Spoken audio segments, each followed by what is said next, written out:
बहुत समय पहले की बात है। एक नगर में एक बुढ़िया रहती थी। उसके 7 बेटे थे। उनमें से 6 बेटे कामकाज करने वाले थे और 7वां बेटा निकम्मा था। 6 बेटों की अलग रसोई बनाती थी और बुढ़िया उन्हें प्रेम से भोजन कराती थी। उन 6 बेटों के खाने के बाद जो झूठा भोजन बच जाता वही वह 7वें बेटे को दे देती थी।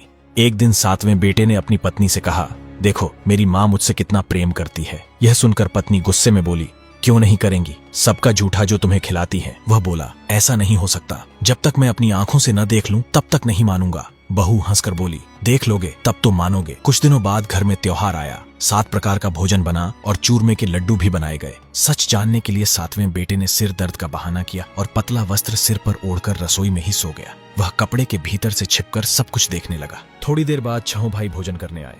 माँ ने उनके लिए सुंदर आसन बिछाया और नाना प्रकार की मिठाइयां परोसी। बड़े आग्रह से उन्हें भोजन कराया गया। यह सब 7वां बेटा छिपकर देख रहा था। 6 बेटे भोजन करके उठ गए। उसके बाद माँ ने उनकी झूठी थालियों में बचे लड्डुओं के टुकड़े उठाए और उन्हें जोड़कर एक लड्डू बना लिया। झूठन साफ करने के बाद बुढ़िया माँ ने 7वें बेटे को आवाज दी और कहा, बेटा तुम्हारे 6 भाई भोजन करके चले गए हैं। अब तुम ही बच्चे हो, आकर भोजन कर लो। यह सुनकर 7वां बेटा बोला, माँ मुझे भोजन नहीं करना, मैं अब प्रदेश जा रहा हूँ। माँ बोली, कल जाता हो तो आज ही चले जाओ। उसने कहा, हाँ माँ आज ही जा रहा हूँ। इतना कहकर वह घर से निकल गया। वह थोड़ी दूर ही चला था कि उसे अपनी पत्नी की याद आ गई। उसकी पत्नी घर के पास ही गौशाला में गोबर के उपले थाप रही थी। वहां जाकर वह बोला, हम जावें परदेश, आवेंगे कुछ काल, तुम रहियो संतोष से, धर्म आपनो पाल। पत्नी बोली, जाओ पिया आनंद से, हमारो सोच हटाए, राम भरोसे हम रहें, ईश्वर तुम्हें सहाय। फिर वह बोली, 2 निशानी आपनी देख, धरू में धीर, सुधमती हमारी बिसारियो मत, रखियो मन गंभीर। वह बोला, मेरे पास तो कुछ नहीं है, ये अंगूठी है, इसे तुम रख लो, अपनी कोई निशानी मुझे दे दो। पत्नी बोली, मेरे पास है ही क्या, यह गोबर से भरा हाथ है। यह कहकर उसने गोबर से भरे हुए हाथ की उसकी छाती पर थापी लगा दी। वह चल पड़ा और चलते चलते दूर देश पहुंच गया। वहां एक साहूकार की दुकान थी। वह वहां जाकर बोला, भाई मुझे नौकरी पर रख लो। साहूकार को जरूरत थी। उसने कहा, रह जा। लड़के ने पूछा, तनख्वाह क्या दोगे? साहूकार बोला, काम देखकर दाम मिलेंगे। उसे साहूकार की नौकरी मिल गई। वह सुबह 7 बजे से रात 10 बजे तक पूरी मेहनत से काम करने लगा। कुछ ही दिनों में दुकान का सारा लेन देन, हिसाब किताब और ग्राहकों को माल बेचना सब कुछ वही संभालने लगा। साहूकार के 7-8 नौकर थे। वे आपस में कहने लगे, यह तो बहुत होशियार निकल गया। सेठ ने भी उसके काम को देखा और मात्र 3 महीने में ही उसे आधे मुनाफे का हिस्सेदार बना दिया। कुछ ही वर्षों में वह एक नामी सेठ बन गया। अंततः दुकान का मालिक सारा कारोबार उसी पर छोड़कर चला गया। उधर दूसरी ओर 7वें बेटे की पत्नी को उसके सास ससुर बहुत दुख देने लगे। उससे घर का सारा काम करवाते और ऊपर से जंगल से लकड़ी काटकर लाने भेजते। घर में उसके लिए जो आटे की भूसी निकलती उसी की रोटियां बनाकर रख देते और फूटे हुए नारियल की नारेली में थोड़ा सा पानी। एक दिन वह लकड़ी लेने जंगल जा रही थी। रास्ते में उसने देखा कि कुछ स्त्रियां संतोषी माता के व्रत की कथा सुन रही थी। वह भी वहां रुक गई और कथा सुनने लगी। कथा के बाद उस महिला ने पूछा, बहनों तुम किस देवी का व्रत करती हो और इस व्रत से क्या फल मिलता है? यदि तुम इसकी विधि मुझे समझा दो तो मैं तुम्हारा बड़ा एहसान मानूंगी। तब उनमें से एक स्त्री ने कहा, यह संतोषी माता का व्रत है। इस व्रत के करने से जीवन की निर्धनता और दरिद्रता समाप्त हो जाती है और मन की सभी मनोकामनाएं माता की कृपा से पूरी होती हैं। उस भक्तिन ने व्रत की पूरी विधि समझाई। 1.25 अन्ना गुड़ और चना लेना चाहिए। श्रद्धा और प्रेम से जितना बन पड़े उतना सवाया लेना। प्रत्येक शुक्रवार को निराहार रहकर कथा सुननी चाहिए। नियम में कोई बाधा नहीं आनी चाहिए। यदि सुनाने वाला कोई न मिले तो घी का दीपक जलाकर या जल का पात्र सामने रखकर कथा करना जब तक कार्य सिद्ध न हो। नियम का पालन करना चाहिए। कार्य सिद्ध होने पर व्रत का उद्यापन करना चाहिए। 3 महीने में माता फल देती है। यदि किसी के ग्रह गोचर खराब भी हों तो भी माता 1 वर्ष में कार्य सिद्ध कर देती है। उद्यापन में 2.5 सेर आटे का खाजा, उतनी ही खीर और चने का साग बनाना चाहिए। 8 लड़कों को भोजन कराना चाहिए। जहाँ तक संभव हो देवर, जेठ, भाई बंधुओं को। यदि वे न मिले तो रिश्तेदार या पड़ोसी भी चल सकते हैं। यथाशक्ति दक्षिणा देनी चाहिए। उस दिन घर में खटाई नहीं खानी चाहिए। यह सब सुनकर वह बुढ़िया के बेटे की बहू वहाँ से चल पड़ी। रास्ते में उसने लकड़ियां बेच दी और जो पैसे मिले उनसे गुड़ चना खरीद कर संतोषी माता की पूजा की सामग्री तैयार की। आगे चलते हुए उसने एक मंदिर देखा और पूछा, यह किस भगवान का मंदिर है? सभी ने कहा कि यह संतोषी माता का मंदिर है। यह सुनकर वह महिला मंदिर के अंदर पहुंची और संतोषी माता को प्रणाम किया। संतोषी माता से आग्रह करते हुए उसने कहा, माँ मैं निपट अज्ञानी हूँ, व्रत के कोई नियम नहीं जानती, मैं बहुत दुखी हूँ। हे माता जगत जननी, मेरा दुख दूर करो, मैं तेरी शरण में हूँ। माता को इस प्रकार विनती करने पर उस भक्तिनी पर दया आ गई। एक शुक्रवार बीता ही था कि दूसरे शुक्रवार से पहले ही उसके पति का पत्र आ गया और तीसरे शुक्रवार से पहले उस महिला के पति द्वारा भेजे हुए पैसे भी आ गए। यह देखकर उसकी जेठ जेठानी अपने मुंह सिकोड़ने लगे। लड़के ताने देने लगे, काकी के पास अब पत्र आने लगे हैं, रुपया आने लगा है, अब तो काकी के ठाठ बढ़ेंगे। बेचारी सरलता से कहती, भैया कागज आवे रुपया आवे, हम सबके लिए तो अच्छा ही है। ऐसा कहकर आंखों में आंसू भरकर वह संतोषी माता के मंदिर में जा पहुंची। मातेश्वरी के चरणों में गिरकर रोने लगी। माँ, मैंने तुमसे पैसा कब मांगा है? मुझे पैसों से क्या काम, मुझे तो अपने सुहाग से काम है। मैं तो अपने पति स्वामी के दर्शन मांगती हूँ। माता इस बात से प्रसन्न होकर बोली, जा बेटी, तेरा स्वामी अवश्य आएगा। यह सुनकर वह खुशी से पागल होकर घर गई और वहां काम करने लगी। अब संतोषी माता सोचने लगी, इस भोली पुत्री से मैंने कह तो दिया कि तुम्हारा पति आएगा, लेकिन कैसे आएगा? वह तो उसे स्वप्न में भी याद नहीं करता। उसे याद दिलाने के लिए मुझे ही जाना पड़ेगा। इस प्रकार लक्ष्मी माता बूढ़िया के सबसे छोटे बेटे के सपने में प्रकट होकर बोली, साहूकार का बेटा सो रहा है या जाग रहा है? वह बोला, माता, न सोता हूं न जागता हूं, बोलिए आपकी क्या आज्ञा है? संतोषी माता ने कहा, तेरा घर बार कुछ है या नहीं?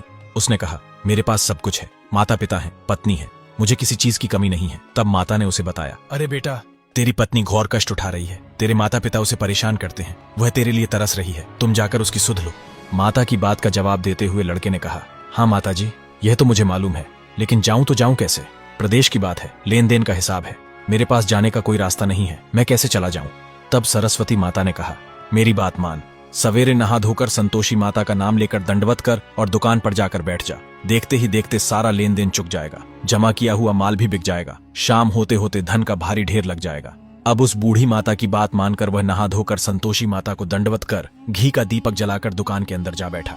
थोड़ी देर में देने वाले रुपए आने लगे, लेने वाले हिसाब लेने लगे। कोठे में भरे सामान के खरीदार नकद दाम देकर सौदा करने लगे। शाम तक धन का भारी ढेर लग गया। इस प्रकार चमत्कार होते देखकर उसके मन में माता का नाम ही बस गया और वह मन ही मन प्रसन्न होता रहा। उसके बाद वह दुकान से घर जा रहा था, तभी उसने अपनी पत्नी के लिए एक सुंदर हार लिया और कुछ सुंदर सुंदर कपड़े भी खरीदे। उसके बाद वह सीधा घर की तरफ जाने लगा। उधर उसकी पत्नी जब जंगल से लकड़ी लाने जा रही थी, तभी वह आते समय थोड़ा थक चुकी थी। वह संतोषी माता के मंदिर के बाहर विश्राम करने लगी, क्योंकि वह रोजाना ही उस स्थान पर विश्राम करने के लिए ठहरती थी। सामने धूल उड़ती देखकर उसने अपनी संतोषी माता से पूछा, हे माता, यह धूल कैसी उड़ रही है?